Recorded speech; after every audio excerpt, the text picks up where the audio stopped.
southeastern Sedgwick County, southwestern Butler County, until 2:15 a.m.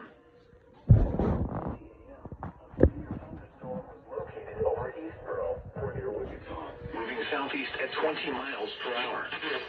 You can expect 60 miles per hour wind gusts and quarter-size hail. The warning was based on radar indications. The following impacts are expected. Hail damage to vehicles is expected. Expect wind damage to roofs, siding, and trees. Locations impacted include Wichita, Derby, Andover, Hayesville, Augusta, Park City, Bel Air, Mauldin, Rose Hill, Douglas, Leon, downtown Wichita, East I, Eastboro, East Wichita, Eisenhower National Airport, Northeast Wichita, McConnell Air Force Base, South Wichita, and Santa Fe Lake.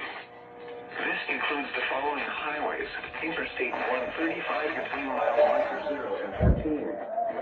Interstate 35 between mile markers 38 and 63.